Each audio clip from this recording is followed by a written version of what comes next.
Suite à la création de votre société américaine, les documents légaux qui la concernent sont normalement insérés dans un classeur corporatif, Corporate Ledger en anglais.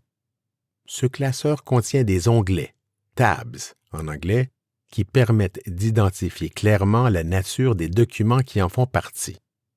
Sous le premier onglet du classeur, on trouve les certificats officiels émis par l'État, appuyés ou non d'une apostille.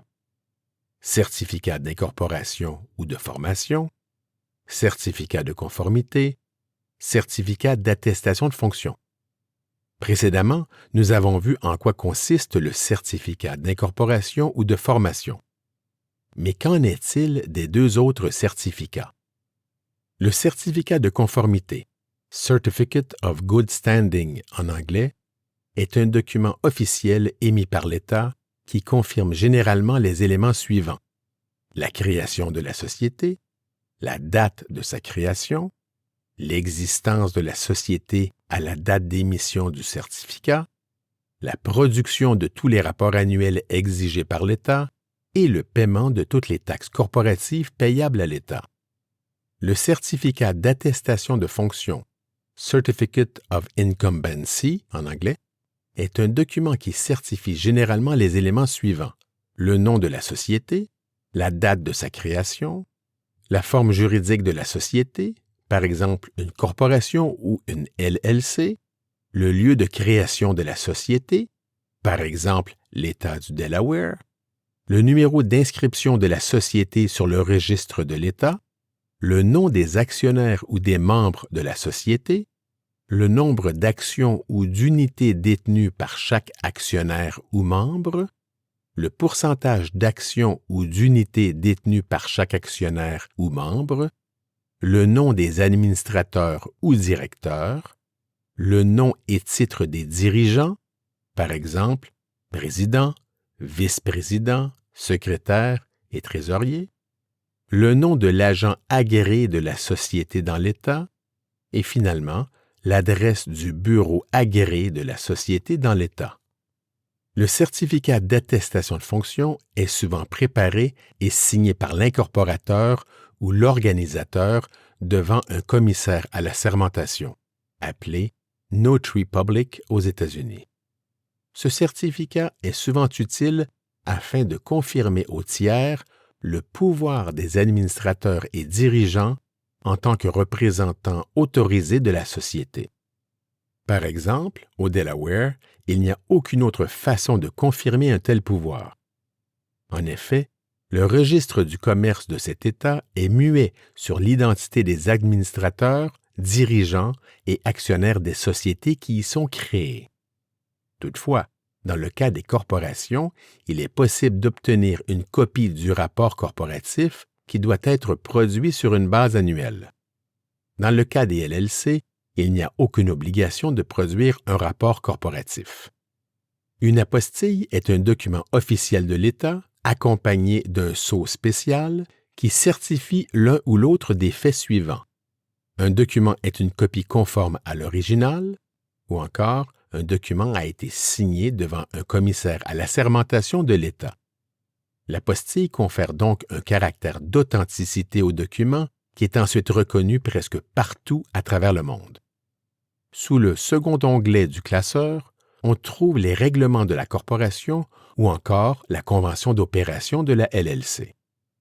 Sous le troisième onglet se trouvent les procès-verbaux et résolutions adoptés par les incorporateurs, administrateurs, dirigeants et actionnaires de la corporation ou encore par les organisateurs, directeurs et membres de la LLC. Sous le quatrième onglet, il y a les certificats d'action ou certificats d'unité. Sous le cinquième onglet, on y trouve le registre des actionnaires ou des membres, comprenant notamment les informations suivantes pour chacun d'eux: nom, adresse, numéro de téléphone, adresse courriel, nature et nombre d'actions ou d'unités détenues. Enfin, sous le sixième onglet se trouve le registre des transferts d'actions ou transferts d'unités. Maintenant, analysons en quoi consiste le certificat d'action d'une corporation. En haut du certificat, on y trouve généralement les éléments propres à la société. Le nom de la corporation, la juridiction sous laquelle la corporation a été créée, par exemple Delaware, le montant du capital social autorisé, la valeur nominale attribuée aux actions, s'il y a une telle valeur, et enfin la catégorie d'actions, ordinaire ou privilégiée. Puis on y trouve ensuite les éléments propres au certificat émis en faveur de l'actionnaire de la corporation. Élément numéro 1, le numéro du certificat, généralement en haut à gauche. Le premier certificat émis par la corporation porte normalement le numéro 1. S'il y a un deuxième actionnaire, le certificat représentant ces actions portera le numéro 2. Si le capital social autorisé de la corporation comporte plusieurs catégories d'actions, par exemple des actions de catégorie A, B et C, la numérotation des certificats pourra comprendre la lettre de la classe impliquée et le numéro du certificat. Par exemple, le premier certificat d'action de la classe A portera le numéro A1, suivi de A2, A3, etc. La même logique s'appliquera pour les certificats d'action des classes B et C. Élément numéro 2, le nombre d'actions émises, généralement en haut à droite du certificat. Élément numéro 3, le nom de l'actionnaire qui détient les actions. Élément numéro 4, le nombre d'actions émises, cette fois-ci en lettres et en chiffres. Élément numéro 5, la date d'émission du certificat en format américain, c'est-à-dire mois, jour et année. Élément numéro 6, le nom et le titre des dirigeants qui apposent leur signature sur le certificat, souvent le président et le secrétaire. Aux États-Unis, une signature doit être apposée sur la ligne prévue à cet effet. Si la signature est apposée ailleurs que sur la ligne, le document est généralement présumé non signé.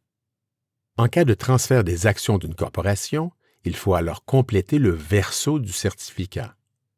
Voici les éléments qu'il doit généralement comporter. Élément numéro 1, le nom du cessionnaire des actions, donc le nom de la personne à qui les actions sont transférées. Élément numéro 2, le nombre d'actions transférées. Si le détenteur veut transférer la totalité de ses actions, il indique donc le nombre total d'actions qui est mentionné au recto du certificat, généralement en lettres et en chiffres.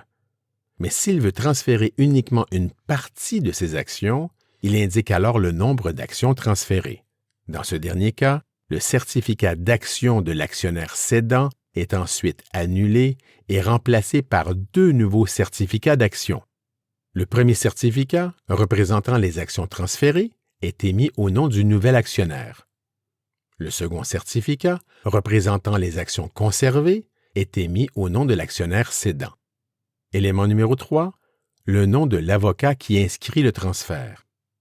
S'il n'y a pas d'avocat impliqué dans le dossier, on indique simplement N/A pour Not applicable, sans objet. Élément numéro 4, la date du transfert des actions en format américain. Élément numéro 5, le nom de l'actionnaire cédant qui appose sa signature sur la ligne prévue. Et finalement, élément numéro 6, le nom du témoin qui appose aussi sa signature sur la ligne prévue. Remarquez que la présence d'un témoin, sans être obligatoire, est recommandée. De plus, rien n'empêche le nouvel actionnaire de signer à titre de témoin de la signature de l'actionnaire cédant. En ce qui concerne le certificat d'unité d'une LLC, les premiers éléments sont le nom de la LLC et la juridiction sous laquelle la LLC a été créée. Notons que la LLC peut normalement émettre un nombre illimité d'unités, lesquelles ne comportent généralement aucune valeur nominale. Maintenant, attardons-nous aux éléments propres au certificat émis en faveur du membre de la LLC. Élément numéro 1, le numéro du certificat. Élément numéro 2, le nombre d'unités représentées par le certificat. Élément numéro 3, le nom du membre qui détient les unités. Élément numéro 4, le nombre d'unités émises en lettres et en chiffres. Élément numéro 5, la date d'émission du certificat et finalement, élément numéro 6, le nom et le titre des directeurs qui apposent leur signature, souvent le directeur opérationnel et le directeur secrétaire. En cas de transfert des unités d'une LLC, il faut compléter le verso du certificat. Voici les éléments qu'il doit comporter. Élément numéro 1, le nom du membre qui acquiert les unités. Élément numéro 2, le nombre d'unités transférées en lettres et en chiffres. Élément numéro 3, le nom de l'avocat qui inscrit le transfert, si applicable. Élément numéro 4, la date du transfert des unités. Élément numéro 5, le nom du cédant qui appose sa signature. Et finalement, élément numéro 6, le nom du témoin qui appose aussi sa signature. Dans le cas d'une corporation, lorsqu'il y a plusieurs catégories d'actions impliquées, les certificats d'action ont généralement une couleur différente par catégorie, ce qui facilite grandement leur identification. Finalement, un classeur américain contient souvent un sceau corporatif, Corporate Seal en anglais, que certains appellent un tampon à sec. L'empreinte de ce sceau peut être apposée notamment sur les certificats d'action ou d'unité ainsi que sur certains documents importants. Enfin, voici 3 points que vous devriez retenir. Point 1. Est-il obligatoire pour une corporation ou une LLC d'avoir un classeur corporatif? Généralement non, mais il est fortement recommandé d'en avoir un. Ainsi, il est beaucoup plus facile de conserver les documents corporatifs et officiels de la société américaine au même endroit et de façon ordonnée. Point 2. Aux États-Unis, l'utilisation du sceau corporatif est beaucoup moins répandue qu'en Europe.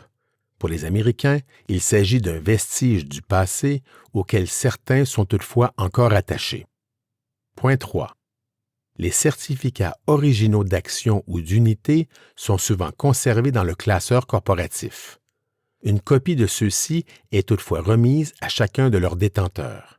Ainsi, il est plus facile de retrouver les certificats originaux, notamment lorsqu'il y a un transfert ou une annulation d'action ou d'unité.